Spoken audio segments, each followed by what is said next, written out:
এই যে এখন আপনারা আমাকে দেখতে পাচ্ছেন, আমিও আপনাদেরকে দেখতে পাচ্ছি। অল্প কিছু সময়ের জন্য যদি আমি চক্ষুটা বন্ধ করে দিই, আপনাদেরকে দেখতে পাই না। আপনারা চক্ষু বন্ধ করে দিলে আপনার ডানে বামের মানুষগুলাকে আপনি আর দেখতে পাবেন না। পাবেন? এতটুকু ক্ষমতা আর এতটুকু পাওয়ার। আমার ডানে বসে আছে, তারে চক্ষু বন্ধ করলে দেখতে পাই না। বামে বসা রয়েছে, চক্ষু বন্ধ করলে দেখতে পাই না। সামনে বসা রয়েছে, চক্ষু বন্ধ করলে দেখতে পাই না। পেছনে বসা, চক্ষু বন্ধ করলে দেখতে পাই না। বাজান, তাহলে আমরা এমতো অবস্থায় কেমন করে মানুষের চেহারা দেখে মানুষের অবস্থা পর্যবেক্ষণ করতে পারি? কিন্তু সাইয়্যিদুল মুরসালিন খাতামুন নাবিয়িন তিনি বলেন, পরহেজগার ব্যক্তি যারা হয় তারা চক্ষুটা বন্ধ করলে সব কিছুর খবর কয়। আওয়াজ করে বলেন না সুবহানাল্লাহ। কি খেলা খেলছো দয়াল, কি খেলা খেলছো দয়াল, তুমি নীরব হয়ে নাপাক মানুষ বানাইয়া সাজাইছো এই ভুবন রে। নাপাক মানুষ বানাইয়া সাজাইছো এই ভুবন। মারহাবা কর। পরহেজগার মানুষ যিনি হয়, তিনি চক্ষু বন্ধ করলে সামনে পিছনে ডানে বামের খবর আছে না নাই? কিন্তু যিনি পরহেজগার হতে পারে নাই, তিনি সামনে বামে পিছনের খবর কিছুই তেনার বলার ক্ষমতা নেই। পরহেজগার কেমন করে হবে? এ মুসলমান ভাই, এই তিনটা গুণের সমন্বয়, তিনটা কাজের সমন্বয় একজন মানুষ পরহেজগার হতে পারে। একজন যুবক মানুষ পরহেজগার হবার জন্যই তিনটা গুণ দরকার। একজন বুড়ো মানুষ পরহেজগার হবার জন্যই তিনটা গুণের দরকার। একজন ধনী মানুষ পরহেজগার হবার জন্যই তিনটা গুণের দরকার। একজন প্রতাপশালী ব্যক্তি পরহেজগার হবার জন্য তিনটা গুণের দরকার। টাকা নাই, পয়সা নাই, ফকির, গরিব, মিসকিন, ভ্যান চালক, রিক্সা চালক, দিনমজুরি মানুষ পরহেজগার হতে চাইলে কয়টা গুণের দরকার? একটু জোরে কন, আর একটু জোরে বলা লাগবে। পরহেজগার যখন আমি আপনি হতে পারবো, আমার আপনার এই দিলের মধ্যে একটা ফোকাস তৈরি করে দিবেন কে? আর একটু জোরে বলা লাগবে কে? ওয়ালিল্লাহি মুলকুস সামাওয়াতি ওয়াল আরদি আল্লাহু আলা কুল্লি শাইইন কাদির।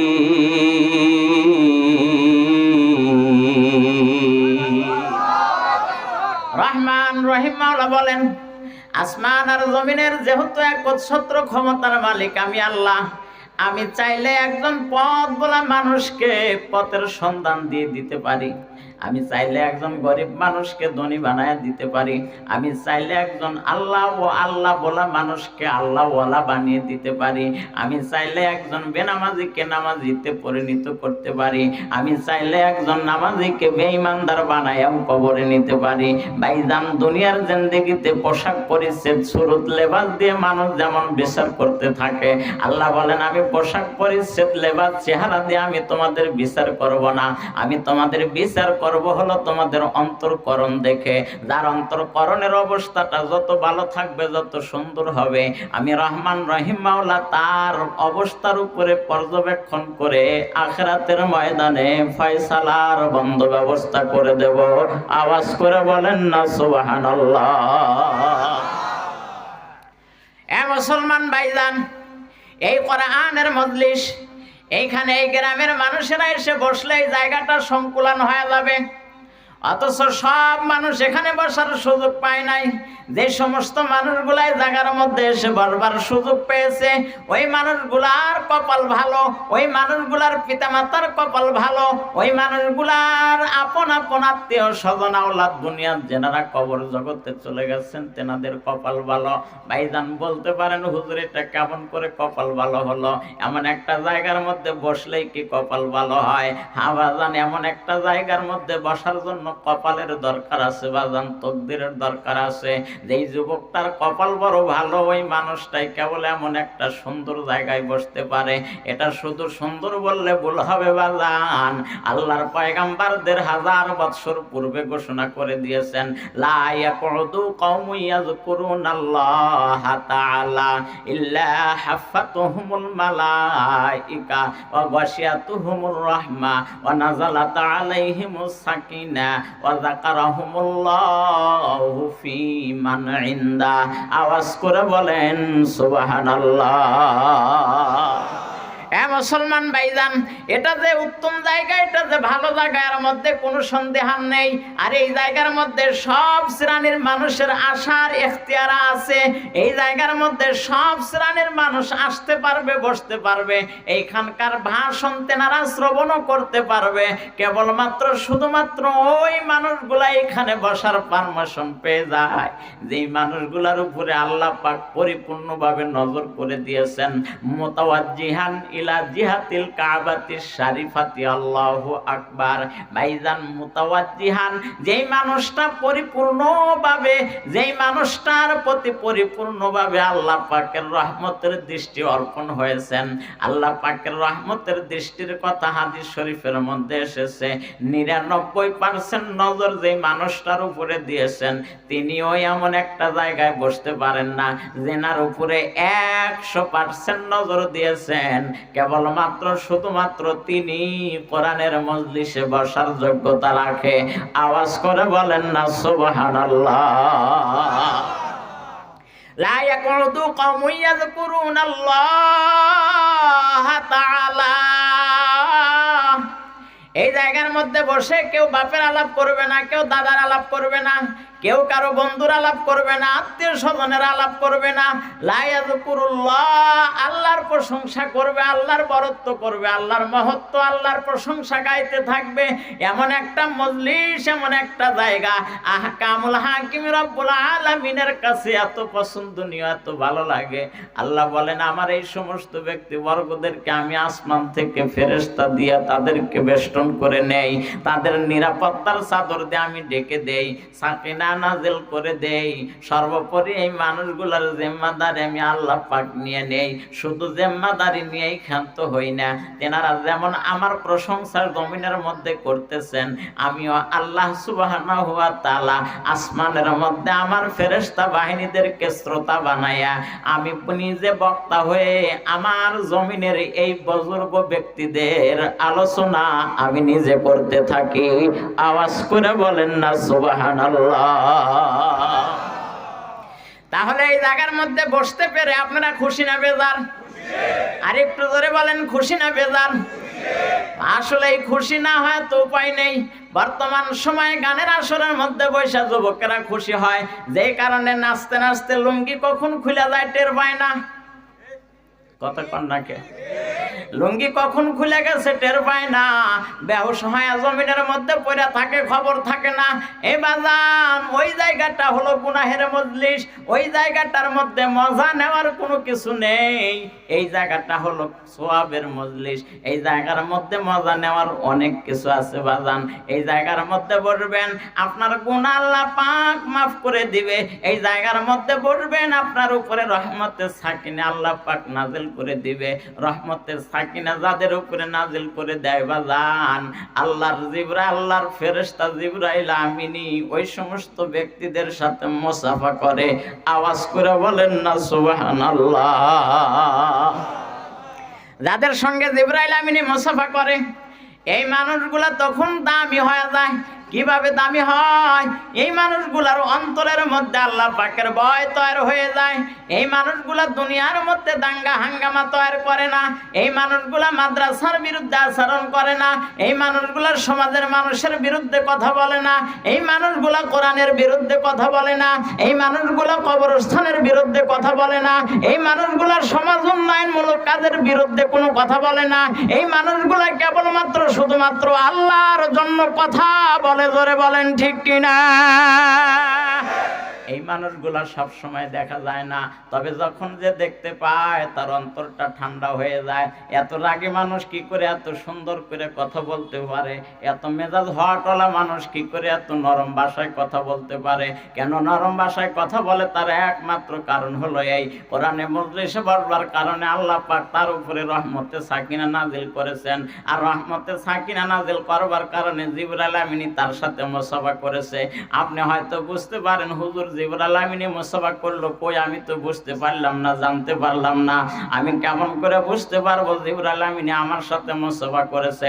ভাইজান, যেই মানুষটার সাথে জিবরাইল আমিনী মুসাফা করেছে ওই মানুষটার দিলটা কোমল হবে, ওই মানুষটার মহব্বত আলেমে দিন উলামায়ে কেরামের সাথে হবে, ওই মানুষটা দুনিয়ার জিন্দেগিতে ভালো কাজে অংশগ্রহণ করবে। আওয়াজ করে বলেন না মারহাবা। পক্ষান্তরে যেই মানুষগুলার কপাল পোড়া, ওই মানুষগুলার সব জায়গায় খালি খায় সেকা। কথা কর না কে? সেকা বোঝেন তো? সেকা বোঝেন? জীবন হইল মেড ইন চায়না, জীবন হইল মেড ইন চায়না, বাজবে কি আর কতদিন? এই জীবনের রঙ্গ তোমার, এই জীবনের রঙ্গ তোমার শেষ হয়ে যাবে একদিন, শেষ হয়ে যাবে একদিন। জোরে বলেন, শেষ হবে কি হবে না? অবশ্যই আমার আপনার জীবন একটা সময় শেষ হয়ে যাবে। এই জন্য বাজান, এই জায়গার মধ্যে আসুন, জুরিয়া মিলিয়া বসুন। এই জায়গার মধ্যে বসতে পারলে আমার আর আপনার জীবনের লস হবে না লাভ হবে? এই জীবনের মধ্যেও যেমন লাভ হবে, পরজিন্দেগিতে আল্লাহ পাক লাভের বাগি আমাদেরকে করে দিবেন। ভাইজান, রহমান রহিম মাওলা বলেন এই তিনটা গুণে গুণান্বিত ব্যক্তিরা হলো পরহেজগার হবে। আর পরহেজগার মানুষদের জন্য আমি জান্নাত রেখেছি, মনে আছে নাকি বাজান? এই জান্নাতের কথাবচন বলতে গিয়ে ব্যক্ত করা হয়েছে, ডান বাহুর থেকে যারা এসেছেন তেনারা জান্নাতি, বাম বাহুর থেকে যারা এসেছেন তেনারা জাহান্নামী। এখন প্রশ্নটা হলো, কে ডান বাহুর কে বাম বাহুর? এটা কেমন করে বুঝবো, কেমন করে জানবো? তার মানে হলো আমি জান্নাতি না জাহান্নামী, এই খবর আমার কাছে নেই, আপনার কাছেও তেমনই নেই। এই খবর দুনিয়ার কেউ বলতে পারে না কে জান্নাতি আর কে জাহান্নামী। এই খবর জানেন কে? আর একটু জোরে কর, আরো জোরে বলেন। এই খবর জানেন হলেন কেবলমাত্র শুধুমাত্র আল্লাহ। সাহাবায়ে কেরাম ডাকতে বললেন, ইয়া রাসূলুল্লাহ, ইয়া হাবিবাল্লাহ, হুজুর তাহলে আমরা আপনার পিছনে ইক্তেদা করে নামাজ আদায় করি, গরিব মিসকিন অসহায় মানুষদের পাশে সাহায্যের হাত বাড়িয়ে দেই, কত অসহায় মানুষগুলার পাশে দাঁড়িয়ে দাঁড়িয়ে তাদেরকে সহযোগিতা করি। হুজুর, যদি জান্নাতি আর জাহান্নামী যদি এরকম ভাবে ফয়সালা হয়ে থাকে, তাহলে আমাদের তার ইবাদত বন্দেগীর কোনো কিছু দরকার পড়ে না, আমাদেরকে ইবাদত করবার জন্য তার কোনো কিছুর দরকার নেই। তাহলে আমাদের অবস্থাটা হবে কি, আমাদের ফয়সালাটা হবে কি? আপনি তো ব্যক্ত করলেন ডান বাহুর মানুষ জান্নাতে, বাম বাহুর মানুষ জাহান্নামে। আমরা জানিও না বুঝিও না কে জান্নাতি কে জাহান্নামী, তবে এতটুকু বুঝতে পারলাম আমল কইরাও যা, না কইরাও তা। কথা কয় না? আমার কথা বোঝেন না আপনারা? আমি তো আপনাদের পক্ষেই বলতেছি।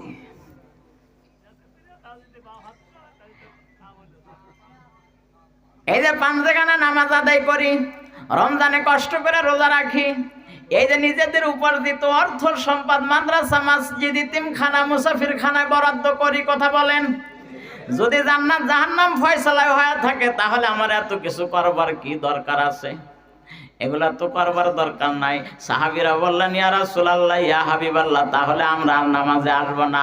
আল্লাহর পয়গম্বর বললেন, তোমরা আর নামাজে আসার দরকার নাই, থাকো গা। কথা বোঝেন নাই? তোমাদের আর আশা লাগবে না। কিন্তু বাজান, যার হৃদয়ের ভিতরে আল্লাহর প্রেম আছে, আল্লাহর মহব্বত আছে, আল্লাহ পাকের ভালোবাসা আছে, পয়গম্বরের সুন্নতের ইত্তেবাত আছে, ওই মানুষটার চোখের মধ্যে তন্দ্রা আসে না। দেখবেন রাত্রি গভীরেও যদি ঘুমায়া যায়, যারা জামাতে নামাজ পড়ার অভ্যস্ত হয়ে গেছে বাজান, এই মানুষগুলা মুয়াজ্জিনের ডাক শোনার সঙ্গে সঙ্গে তাদের ঘুম ভেঙে যায়। কথা বলেন না কেন ভাইজান? এই যে প্রচন্ড গরম চলে গেল, দেখবেন প্রচন্ড গরমের মধ্যেও কিছু আম্মা জানেরা আছে হাত মোজা পাও মোজা বোরকার নেকাব সুন্দর করে লাগায় তারপরে বাইরে বের হয়, আছে না? এটা কেন বাজান, কেন হয়? এটা হয় এই জন্যে তিনি আল্লাহ পাককে বড় ভয় করেন। তিনি আল্লাহ পাককে বড় ভয় করেন। আল্লাহ পাককে ভয় করবার কারণে আল্লাহ পাকের হুকুম তিনি মানার জন্য ইচ্ছা পোষণ করেন। আমারে জান্নাত দিক আর জাহান্নাম দিক সে ফয়সালা তো তিনি করবেন, কিন্তু তিনি তো আমাকে বলেছেন, বান্দা আমি তোমার উপরে নামাজ ফরজ করে দিয়েছি, তোমার স্ত্রীর উপরে পর্দা ফরজ করে দিয়েছি, খবরদার এগুলার থেকে মাহরুম থাকবে না, পরহেজগারি হওয়ার জন্য এগুলা পালন করবে। সুতরাং আমি এগুলা পালন করব, বিনিময়ে আমারে যেখানে আল্লাহর ভালো লাগে সেখানে দিবে। কথা কন না কে? কিন্তু আমাদের তো এই চিন্তা চেতনা সব মানুষের মধ্যে আসে না। কিছু সংখ্যক মানুষ যারা এই চিন্তা চেতনার মধ্যে আবদ্ধ থাকে, তারা মুয়াজ্জিনের ডাকে সাড়া দিয়ে ফজরের নামাজ জামাতের সহিত আদায় করতে থাকে বাজান। পক্ষান্তরে যারা ডাক দিয়ে ফজরের আজানে শামিল হতে পারে না, এই মানুষগুলা সকাল 7টা-8টা পর্যন্ত ঘুমের মধ্যে বিভোর হয়ে থাকে। তাহলে কি বুঝতে হবে, নামাজ যেনারা পড়েন তেনারা জান্নাতি, নামাজ যেনারা পড়েন না তেনারা জাহান্নামী। হাদিস শরীফের মধ্যে স্পষ্ট ভাষায় আল্লাহর পয়গম্বর বলেন, as-সালাতু মিফতাহুল জান্নাত, নামাজ হলো বেহেশতের চাবি। যেই মানুষটা নামাজ আদায় করলো, বেহেশতের চাবি তার হাতের মধ্যে অর্পিত হলো। নামাজ বিনে জান্নাতে যাবার কোনো সুযোগ পাবে না, পারমিশন পাবে না। এ মুসলমান ভাইজানেরা আমার, বাবাজিরা আমার, আল্লাহর পয়গম্বর যখন এ কথা এশারে নামাজ পড় ব্যক্ত করে দিলেন, হযরতে আলী পয়গম্বরের সাহাবী, শুধু সাহাবী নয়, তিনি পয়গম্বরের মেয়ের জামাই। তিনি ডাকতে বলেন, ইয়া রাসূলুল্লাহ, ইয়া হাবিবাল্লাহ, আর মানুষ কি করবে আমি জানি না, কিন্তু আমি সকালের জামাতে হাজির হব না। আর লোকেরা কি করবে তা আমি জানি না, তবে আমি আর আসব না। আল্লাহর পয়গম্বর বললেন, হ্যাঁ তুমি যাও, তুমি যদি না এসে থাকতে পারো তাহলে আমার তোমার প্রতি কোনো আপত্তি নেই। ভাইজান, হযরতে আলী রাদিয়াল্লাহু তাআলা আনহু নবীর একজন সাহাবী। তিনি কেমন সাহাবী বাজান? এমন একজন সাহাবী যিনি কবরস্থানের পাশ দিয়ে গেলে চোখ থেকে দা দা করে পানির ফোঁটাগুলো ছেড়ে দিতেন। কেন কান্না করতেন বাজান? তিনি কান্না করতেন এই ভেবে, এই কবরটাই হলো মানুষের জীবনের প্রথম একটা ঘাঁটি হবে, মঞ্জিল হবে। এই ঘাঁটির থেকে যদি মানুষ নিস্তার পেয়ে যায়, তাহলে বাকি ঘাঁটিগুলোর থেকে মানুষ নিস্তার পেয়ে যাবে। এই জায়গার মধ্যে যদি কেউ ধরা খেয়ে যায়, বাকি সব জায়গার মধ্যে সে ধরা খেয়ে যাবে। আল্লাহ তুমি আমার এই প্রথম ঘাঁটির থেকে হেফাজত করিও। যার ইবাদতের পুঁজি, যার আমলিয়াতের পুঁজি আকাশচুম্বী, এত আমল করেও মাটির কবরকে তিনি এত ভয় করেছেন বাজান। আমি আর আপনি গুনায় গুনায় জর্জরিত, আমার মধ্যে আমল নাই, আখলাক নাই, চরিত্রবান হতে পারলাম না। আমার পরিবার পর্দার মধ্যে থাকতে পারলো না, রাখতে পারলাম না। আমাদের ছেলে মেয়েদেরকে দিন শিখাইতে পারলাম না, দিনের উপরে চলাইতে পারলাম না। এমতো অবস্থায় আমার অবস্থাটা কি হবে? একটা বারের জন্য আমরা সেই চিন্তা করে দেখলাম না। আওয়াজ করে বলেন, চিন্তা করি নাকি করি না? এই চিন্তার মধ্যে আমি থাকতে পারি না। অথচ প্রত্যেকটা মানুষ সকাল থেকে সন্ধ্যা পর্যন্ত কতটুকু রোজগার করলো এই হিসাব রাতের বেলায় করে। কয় টাকা আয় হলো, কয় টাকা ব্যয় হলো, হিসাবটা আছে। পরিবার পরিজনের পেছনে কত টাকা খরচ হলো, ফসলাদি বুনতে গিয়ে, কাটতে গিয়ে, কামলার পেছনে কত ব্যয় হলো, সেই হিসাবটা পর্যন্ত আমার কাছে আছে। কিন্তু আমি কয়টা গুনাহ করলাম এই হিসাবটা আমার কাছে নেই, কয়টা নেকের কাজ করলাম এই হিসাবটা আমার কাছে নেই। হযরত আলী রাদিয়াল্লাহু তাআলা আনহু বলেন, আমি আগামীকাল ফজরের জামাতে শরীক হব না। আল্লাহর পয়গম্বর বললেন, তুমি যদি না এসে থাকতে পারো আমার কোনো আপত্তি নেই, তুমি আসো না। হযরত আলী রাতের বেলায় ঘুমের মধ্যে বিভোর হয়ে আছেন। আগামীকাল সকাল বেলার ফজরে আমার যাওয়া লাগবে না, আজকে মজা করে আরাম করে ঘুমের মধ্যে বিভোর হয়ে থাকবো। এ চরবেল তলের ভাইরা, খুব ভালো করে আমার কথাটা বুঝবার জন্য চেষ্টা করবেন। গভীর রজনীতে ফজরের রক্ত আসার পরই যখন হযরতে বেলাল মুয়াজ্জিন আযান দিয়ে দিয়েছেন, হযরতে আলীর ঘুম ভেঙে গেছে। ঘুমের থেকে জাগ্রত হয়ে মনে মনে চিন্তা করে, আমি নামাজে যাব না এটা বলে এসেছি, কিন্তু ওযু করব না এটা তো বলি নাই। ভাইজান, মন যার দিকে ধাবিত হয়, মন যার দিকে আকৃষ্ট হয়ে যায়, ওনারে যদি দেখতে নাও পায়, ওনার বাড়ির চাকরটারে দেখলেও মনের মধ্যে শান্তি পাওয়া যায়। এটা বুড়া মানুষ বুঝবে না, যুবকেরা ভালো বুঝবে। কথা কন না কে? এটা বুড়া মানুষ বুঝবে না, যুবক মানুষ ভালো বুঝবে। কারণ যুবকদেরই তো বাড়ির মালিকানা, যুবকেরাই তো ভালোবাসার ফাঁদে ফেলে মানুষদেরকে নিজের জালের মধ্যে আনার চেষ্টা করে। তবে এই এলাকার যুবকেরা বড় ভালো, কারণ দিনদার প্রতিষ্ঠান এখানে আছে, মানুষ গড়ার ফ্যাক্টরি এই জায়গার মধ্যে আছে। সুতরাং এই এলাকার যুবকেরা বড় ভালো। এই যুবকেরা এই ফাঁদ সম্পর্কে কোনো ধারণা নেই। আছে নাকি? মিটি মিটি করে কত হাসতেছে, কয় কি হুজুর, এগুলো আমরা হলো অলরাউন্ডার। কথা কন না? মুসলমান ভাই, হযরত আলী বলেন, আমি নামাজে যাব না বলেছি, ওযু করব না এটা তো বলি নাই। যাই ইস্তেঞ্জার কাজকে সমাপন করে আমি সুন্দর করে ওযু করে বসে থাকবো। ভাইজান, সুন্দর করে ওযু করে যখন ওযুর কাজটা সমাপন করেছে, ওযুর পরে একটা আমল আছে বাজান। কোন ব্যক্তি যখন ওযু শেষ করে কলেমায়ে শাহাদাত পাঠ করতে থাকে, আল্লাহর পয়গাম্বর সাইয়্যিদুল মুরসালিন খাতামুন নাবিয়্যিন তিনি বলেন, ওযু শেষ করে যদি কলেমায়ে শাহাদাত পাঠ করে দেয়, তাহলে ওই মানুষটার জন্য জান্নাতের 8টা দরজা খুলে দেওয়া হয়। আওয়াজ করে বলেন না সুবহানাল্লাহ। এই মজলিসের মধ্যে যারা আসছেন, অনেক মানুষ আছেন কলেমায়ে শাহাদাত কি জানে না। অনেকে আছে জানে না, আবার অনেকে আছে জানলেও বর্তমান সময়ে যে ছোট্ট বাচ্চা তেলাওয়াত করলো, ছোট্ট বাচ্চা লিখে লিখে দেখাইলো, ওই বুড়ো মানুষটা কিন্তু কালামে পাকের তেলাওয়াত করতে সহি করে পড়তে পারে না। আবার কালেমায়ে শাহাদাতটা বললেও দেখবেন থরথর করে কাঁপুনি উঠে গেছে।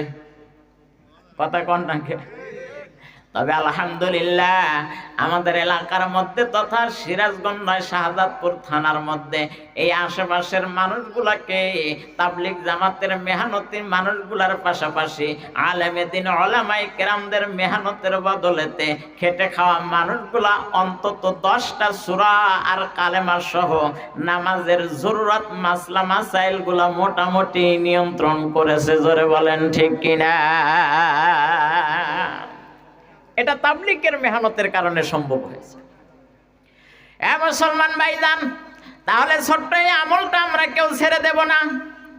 নামাজ আদায় করেন নাই, শুধু ওযু করেছেন, ওযুর পরে কালেমায়ে শাহাদাত পাঠ করলে আপনার সম্মানে যদি জান্নাতের 8টা দরজা খুলে দেওয়া হয়, তাহলে ওই ওযু নিয়ে যখন আপনি নামাজ আদায় করবেন বাজান, নামাজ আদায় করার সাথে সাথে জাহান্নাম আর জান্নাতের মাঝামাঝি একটা খন্দক তৈরি হবে।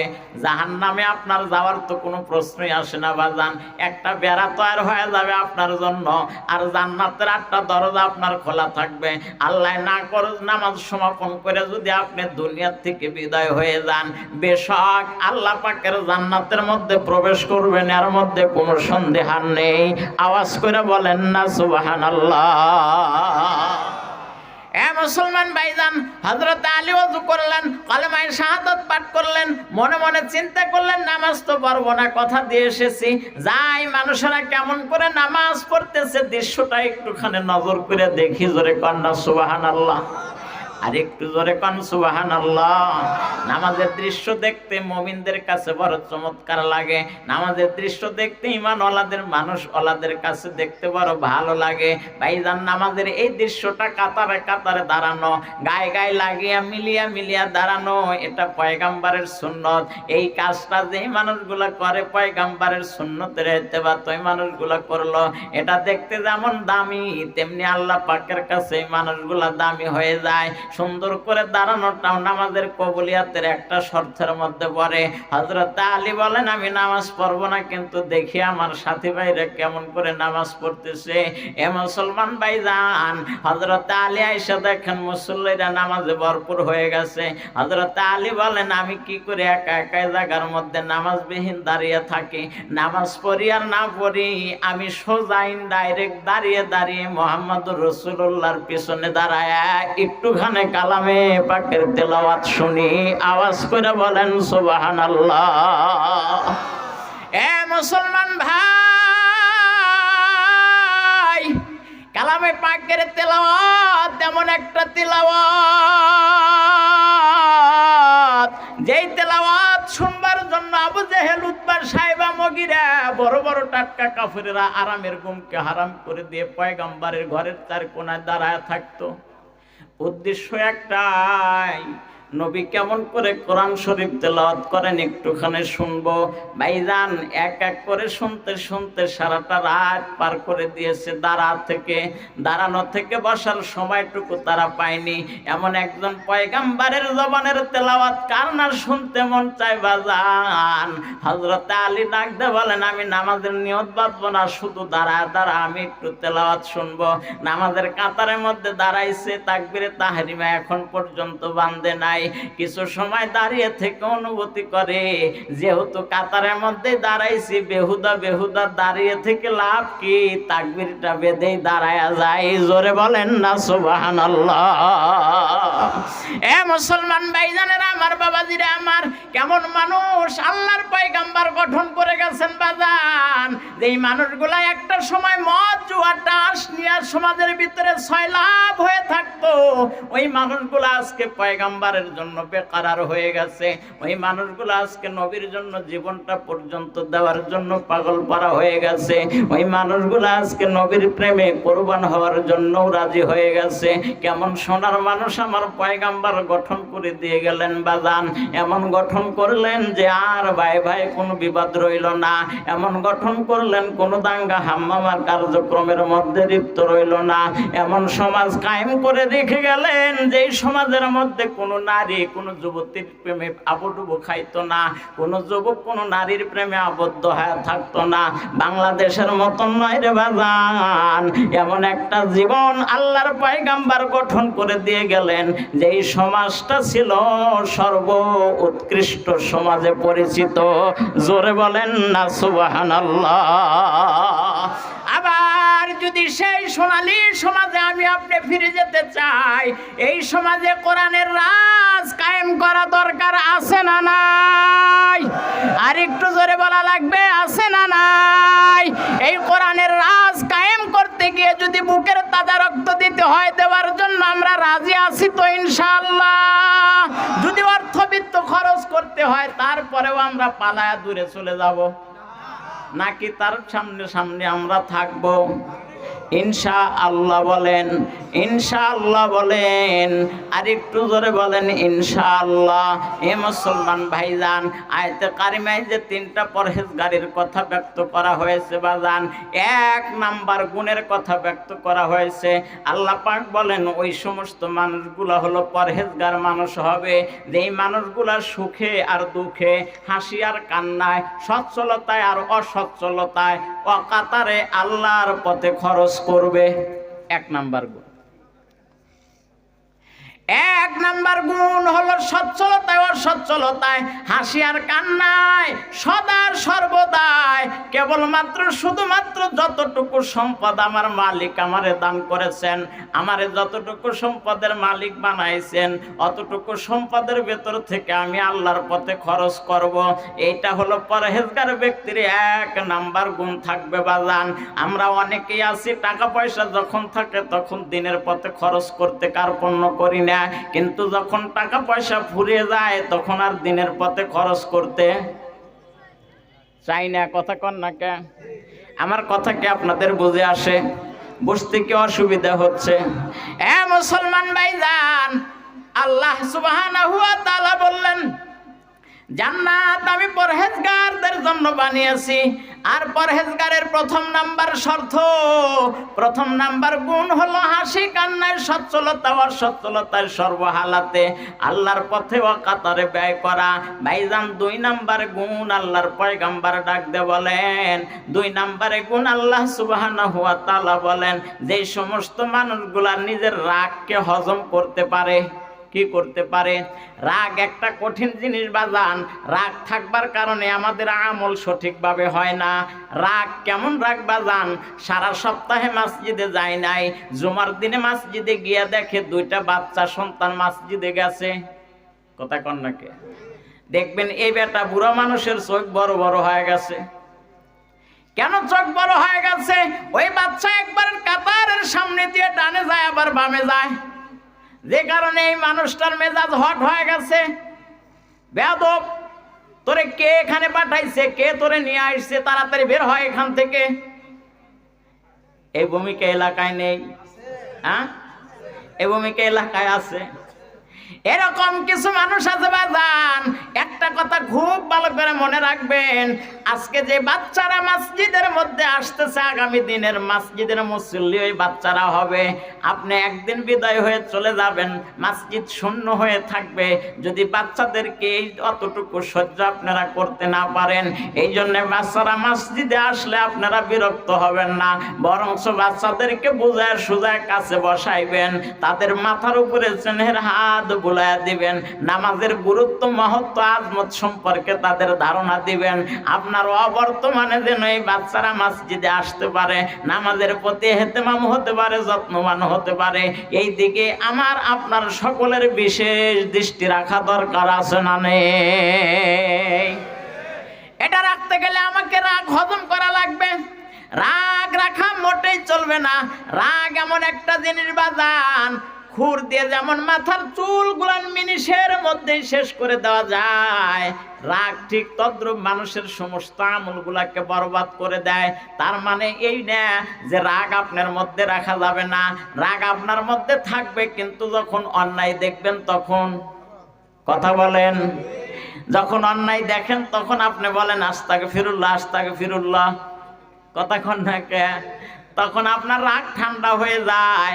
যখন আপনার স্ত্রী বেপরদা হয়ে চলাচল করে তখন আপনার ওইখানে কোনো রাগ আসে না। যখন আপনার মেয়েটা বেপরদায় চলাচল করে ওইখানে আপনি কোনো গোচ্ছা হন না। যখন হারাম রোজগারের সম্পদ আপনি ভক্ষণ করেন তখন আপনার রাগ হয় না। যখন আল্লাহ পাকের আইন আপনি লঙ্ঘন করেন তখন আপনার রাগ হয় না। কিন্তু রাগ হয় যখন ছোট্ট সন্তান মসজিদে আসে তখন। জোরে বলেন ঠিক কিনা? মুসলমান ভাইজান আমার, বাবাজিরে আমার, আমি 2য় নাম্বার গুণ বলার পূর্ব মুহূর্তে ছোট্ট একটা ঘটনা আপনাদেরকে হাদিস শরীফ থেকে শুনে যাই বাজান। আল্লাহর পয়গম্বরের সাহাবী হযরতে বেলাল মসজিদে আজান দিচ্ছেন, জোহর মতান্তরে আসরের আজানটা মসজিদে দিচ্ছেন। দূরের থেকে 5 জন মতান্তরে 7 জন শিশু সন্তান, ছোট্ট ছোট্ট শিশু সন্তান, 7 বছর মতান্তরে 8 বছর বয়সের এই সন্তানদের বয়স হবে। এই 7 মতান্তরে 5, এই 6 জন 7 জন সন্তানেরা একত্রিত হয়ে বেলালের আজানের সাথে আজান দিচ্ছে। মহাব্বতের সুরে নয়, ব্যঙ্গ সুরে। কি সুরে? ব্যঙ্গ সুরে আজান দিচ্ছে। বেলালও আজান দেয়, সাথে সাথে এই ছোট্ট ছোট্ট সন্তানেরাও আজান দেয়। মধ্যবর্তী একটা স্থান থেকে পয়গম্বর এই দৃশ্যটা নজর করে দেখতেছেন। বেলালের আজানটা ব্যঙ্গ করতেছে এই সন্তানেরা। আল্লাহর পয়গম্বর আজান যখন বেলাল সমাপন করে দিলেন, আল্লাহর পয়গম্বর ওই সন্তানদের প্রতি নজর করে ডাক দিয়ে বললেন, এই বাবারা তোমরা আমার কাছে চলে আসো, আমার কাছে এসো, আমার কাছে এসো। পয়গম্বর যখন ডাক দিয়ে সন্তানেরা সবগুলা ভাইগে দূরে চলে গেছেন দৌড় দিয়ে। একজন সন্তান ওই জায়গার মধ্যে দাঁড়ায় আছে, কিন্তু ওই সন্তানটাও ভয়ে ভয়ে থরথর করে কাঁপতেছে। ওই সন্তানটার নাম হলো আবু মাহজুরা। মারহাবা বলে। এই সন্তানটার পিতা অমুসলিম, মাতা অমুসলিম। অমুসলিমের ঘরে জন্মগ্রহণ করেছে আবু মাহজুরা, তার মানে তিনিও তো অমুসলিম। এখনো মুসলমান হন নাই, কিন্তু বেলালের আজানের সুরে, ব্যঙ্গর সুরে যখন তিনি আজান দিচ্ছিলেন, আজান সমাপন হবার পরে পয়গম্বর ডাকলেন। সব বাচ্চারা যখন দূর দিয়ে ভাইগে যখন চলে গেলেন, আল্লাহর পয়গম্বরের কথায় ওই বাচ্চাটা ওই জায়গার মধ্যে থো মেরে দাঁড়িয়ে আছে। আল্লাহর পয়গম্বর বলে, বাবা আয়, তুই আমার কাছে আয়, আমার কাছে আয়। আল্লাহর পয়গম্বরের কাছে আসতে চায় না, আরো অনুনয় করে ডাকে, আয় বাবা তুই আমার কাছে আয়। একটা সময়, একটা মুহূর্তে যখন আবু মাহজুরা আল্লাহর পয়গম্বরের কিনারায় আসলেন, নবুয়তের হাতটা আবু মাহজুরার হাতের মধ্যে উঠায় দিলেন। বাবারে, কি শব্দ তুমি ব্যক্ত করতেছিলা, আবার কি একটু ব্যক্ত করতে পারবে? আবু মাহজুরা মনে মনে চিন্তা করে আর থর থর করে কাঁপে। এই মানুষটাকে যদিও সামনাসামনি কোনোদিন পড়ি নাই, এই মানুষটা সম্পর্কে আমার বাবাই আমার কাছে ব্যক্ত করেছে, আমার মা আমার কাছে ব্যক্ত করেছে। এই মানুষটা হলো নবী দাবি করে, এই মানুষটা মক্কা নগরীতে জন্মগ্রহণ করেছে, এই মানুষটার নাম আর দাম হলো অত্যন্ত বেশি। এই মানুষটা জীবনে কোনোদিন মিথ্যা কথা ব্যক্ত করে নাই, এই মানুষটা পরের সম্পদ আত্মসাৎ করেন নাই, এই মানুষটার চরিত্র আর সতীত্ব কোনোদিন নষ্ট হয়ে যায় নাই। এমন দামি একজন মানুষের কাছে আমি কি কেমন করে কথোপকথন ব্যক্ত করব? আবু মাহজুরা ডাক দে বলে, ইয়া রাসূলুল্লাহ, ইয়া হাবিবাল্লাহ, হুজুর, আমি যদি আপনার সামনে আজানের ব্যঙ্গ সুরে ব্যক্ত করি, তাহলে আপনি আমারে মারবেন, ধমক দিবেন, আমি কেমন করে সেটা ব্যক্ত করব? আল্লাহর পয়গম্বর ডাক দে বলে, আবু মাহজুরা, আমি কথা দিলাম তোমার আমি ধমক দেব না, তোমার আমি মারব না। তুমি বেলাল যেমন করে আজান দিয়েছে ওই বাক্যগুলো আবার একটু আমারে শোনায়া দাও। আবু মাহজুরা যখন আবার সে আজানগুলো ব্যক্ত করতেছিল, শব্দগুলো যখন ব্যক্ত করতেছিল, একটা সময় সব বাক্যগুলো বলে যখন শেষ করলেন, আবু মাহজুরার মাথার মধ্যে নবুয়তি হাতটা বুলা দিয়া বলে, বেটা রে, এই যে বাক্যগুলো তুমি বললে, এই বাক্যগুলার মানে কি তুমি বলতে পারবে? আবু মাহজুরা বলে, না না, মানে তো আমি বলতে পারবো না, আমি জানি না, আমারে যাইতে দেন, নচেত আমার আব্বা আমারে মারবে, আমার মা আমারে মারবে। এ মুসলমান ভাইজান, আল্লাহর পয়গম্বর আবু মাহজুরাকে কি বললেন, কি কথা দিয়ে সেখান থেকে বিদায় করে দিলেন, আমি আপনাদের সামনে পরবর্তীতে আলোচনা করব।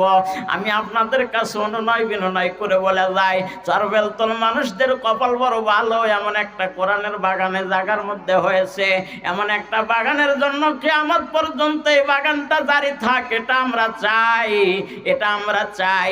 এই চাওয়ার পাশাপাশি বাজান পরহেজগার হবার জন্য যেমন শর্ত নাম্বার 1 টাকা পয়সা অর্থবিত্ত আল্লাহর পথে বিরাজ খরচ করতে হয়, আসুন না বাজান ওই জান্নাতের মালিক পরহেজগার আমি আপনি হতে চাই। সুতরাং আসুন একটা বারের জন্য আমি এই মাদ্রাসার জন্য 10,000 টাকা